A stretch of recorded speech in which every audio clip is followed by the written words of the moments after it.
Nobody could tell me different.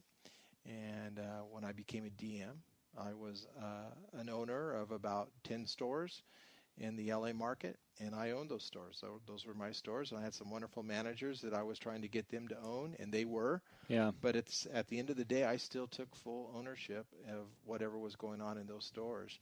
And when I became the general manager, I was owning everything that was going on, and whole bunch of stuff. I cared. And what's ownership look like? Well, I would say you care deeply, and I think that we had a pretty special thing going on at In-N-Out, and I wanted to protect it and keep it going.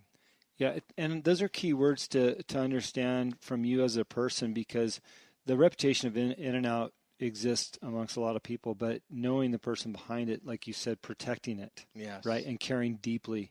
Those aren't things that you often hear associated with somebody's leadership. There's two things when people ask me about In-N-Out and your role there and things that I feel that you contributed to significantly. One of them is about protection. And you told me once that the hardest part about your job in that presidential role, and probably still today, is the ability to say no to what most people would consider progress. Right. But for your company and for what you're protecting, no is a better answer. It is a better answer because we want to, we've had everybody come to us and want to take us worldwide or across the U.S., but we've marched to our own drumbeat. We continue to what I call it responsible growth. And we only grow as fast as we have the people for. And there's no reason to do anything but that. The Snyders have always been in good shape, and today it's Lindsay Snyder, the granddaughter of Harry and Esther Snyder. She's financially in a really good place, and she does a lot of great things with her money, helping people with drug problems, helping children. There's the child abuse, slave to nothing, and she is absolutely has the biggest heart anybody could ever have, and she is a wonderful leader. She's probably softened me up a little bit. I don't know if it's the years or the age and years or her, but it's good, and I welcome it. And but it's just so we'd always try to do the right thing, and if we only have we have a lot more today because we're bigger, of course, but I remember if we only had 10 people that are probably ready to run a store this next year, well, we're not going to open 12 stores then. Right. So we're not going to push that envelope. And there was quite a learning experience that goes on to be a store manager. You couldn't just hire somebody off the street. In-N-Out tried that way back in the day. And the truth is people wanted to manage and didn't really want to work that hard. Yeah, sure. And so they fell to the side, as you know, Jim. Yeah. Well, I think it's incredible to look at the decision process of saying no. We all realize of being customers of In-N-Out, there's only a few basic items, and I could only imagine the pressure as being a leader, having full control to say yes to a lot of things that people would probably do a really good job of convincing you that you should have, whatever it is, right? A chicken burger or music in the dining room or whatever it might be, but you've had to say no, and it takes a lot of character to do that. And I've always respected that about you. Where does that come from? Just your passion for the job and a vision of somebody? Well, I think we need to own what we do. There was a time when I was a president and people were talking about, what was it? A turkey burger, just in case, people wanted turkey or something like that. And I could not understand why we were having this conversation. And, so, I'll look into things and everything. And so they messed around with the turkey patty in a test kitchen and things like that for about 6 months and everything. And, I wouldn't say it was bad or anything, but it wasn't special. Yeah. And I'm just like, I just had to tell the team that, we don't need anything else on the menu. Yeah. You don't go to a place like 31 Flavors or Cold Stone for pie. Right. You go there for ice cream. Right. And we want to be people's burger choice. And let's just continue to do what we do. and do it the best we can. And those were all words that I heard from Rich Snyder and Guy Snyder. And, they were right. And we needed to stay true to those things. We've had a lot of people try to change us and make us, whatever the fad was and get us going. And even credit cards. We were probably the last food chain to accept a credit card. Mm-hmm. And we just tried to stay true to who we are and what we do. And, of course, today we do take credit cards and all that good stuff. But I remember holding the line on that for a few years. And, and a couple people, Mark, what are you doing? I go, you want us to take credit cards? Why? Yeah. I mean, have you seen the lines? Yeah. I just didn't, but it has, I guess there's some advantages to taking it, but there's, there is a price to pay for taking credit cards. Sure. Yeah. Sure. Slows the line down a little bit. Yeah. There was one other big thing that I like to tell people that you were responsible for, and I don't know what your exact role was, but I remember the day that it happened, and that was your decision to close on Easter. Oh, yeah. Well, that, it was funny. I was in charge back then, and I really felt like that was a special day. And knowing the history of the Snyder family, that was probably our, and my beliefs also, that that's probably the biggest day of the year, and that being Easter. And I really, I didn't just do it. I talked to Lindsay, knowing that she was going to be in charge, and this would have ramifications when she took over. So I presented her with the idea, and it didn't take her long at all to grasp that and give me a thumbs up, and we did it. And so I may have came up and approached her, but sure, even though she wasn't the actual leader at that point in time, she made a great decision. Yeah. And if she wasn't feeling it, I wouldn't have done it. But I would have been trying to persuade her to do it. Sure. But she took no time at all, and she made that decision that it would be okay. So I went ahead and implemented that, and we've never looked back. And I'm glad we do it and observe Easter. So yeah, well, I think it says a lot about you as a person too, because we can all imagine. I think you had maybe 250 stores at the time when you made that decision, because I did some quick math. Yeah. Being a previous store manager, I kind of knew what stores made. I'm like, wow, that was a big financial decision. But it says a lot more about you as a person to look at the company core values and what you stand for to make that decision. And it's very respectable for you to be involved with that. Well, thank you. I think it was probably around 200 stores, but yeah, because right away you're asking, you're telling the team that they're going to be short a little bit that week. Yeah, just a little bit. Yeah, on the cash and everything, but that's not what drives our decisions, and it surely doesn't drive my decisions.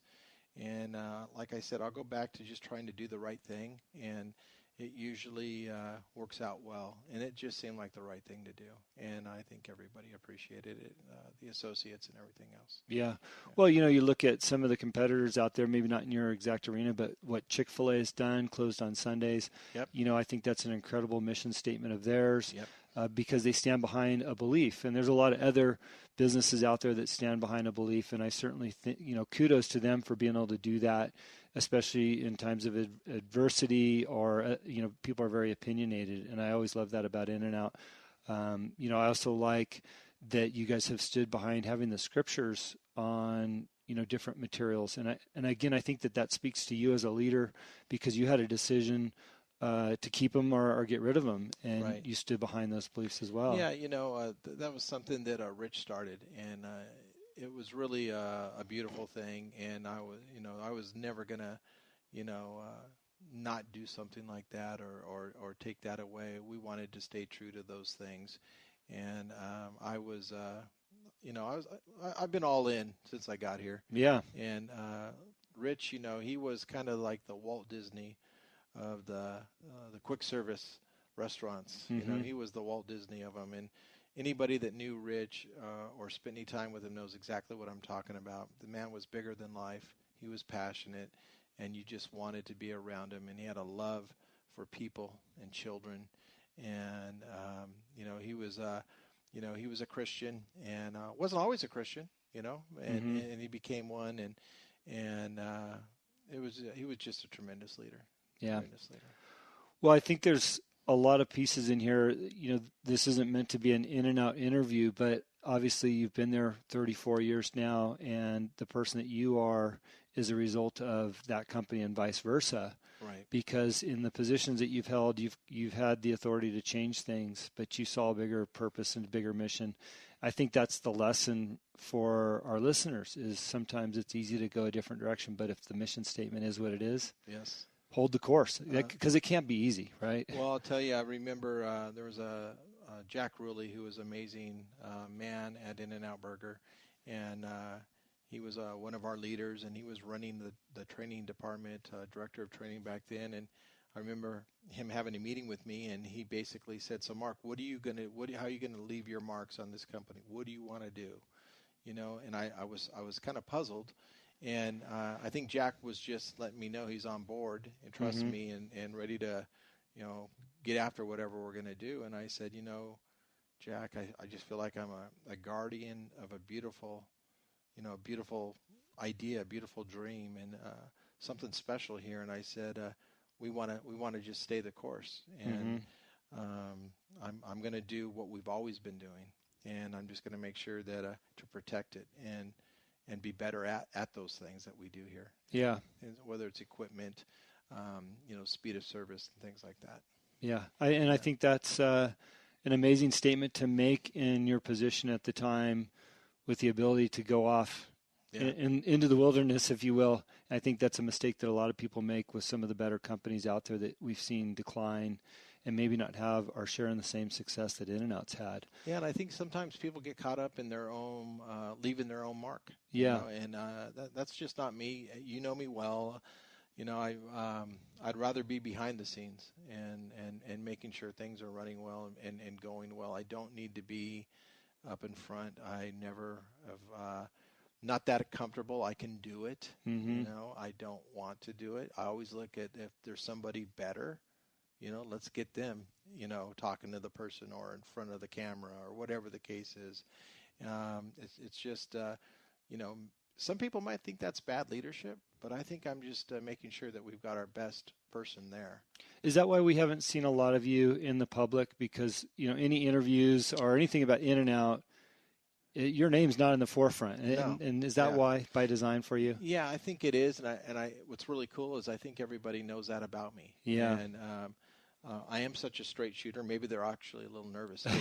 But at the same time, sure, the opportunities have been there. When you work for a wonderful company like In-N-Out, the doors do open, and a lot of cool things I could have done and everything. But I just stayed focused on what we do. Yeah. And whether it's meeting a governor of California or whatever it is, it's just like, I'm not that interested in those kind of things. I'm interested in our Child Abuse Foundation. I'm interested in just being, the best burger we can be, and just serving the best burger we can be. And those are the things that float my boat. And I don't need to be out in front or anything. The only time I really enjoy getting in front of people, it's really the In-N-Out people in a learning situation. Yeah. Where I can share what I know. Other than that, it's kind of like, I've got some wonderful people around me, and I have no problem handing stuff off. Yeah, well, that makes for a great leader too. You don't need to be in the limelight. Speaking of best, I've been asking my guests recently what their best day ever was, and this could be more of a personal versus a business question. But what was your best day ever that we can share?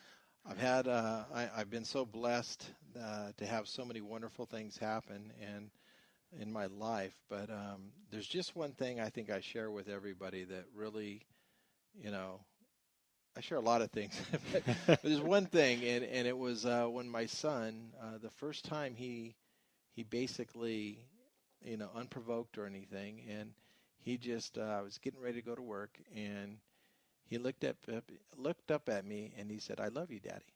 And I was looking around, and it was him and I. And it actually brought a tear to my eye, tears actually to my eyes. And of course, I picked him up and told him I loved him too. And I don't know, those kind of things are, special. And I remember driving to work, And I think I said it out loud. Hey, Lord, take me now. You know, Yeah. it doesn't get any better than this. And I think to this day, I think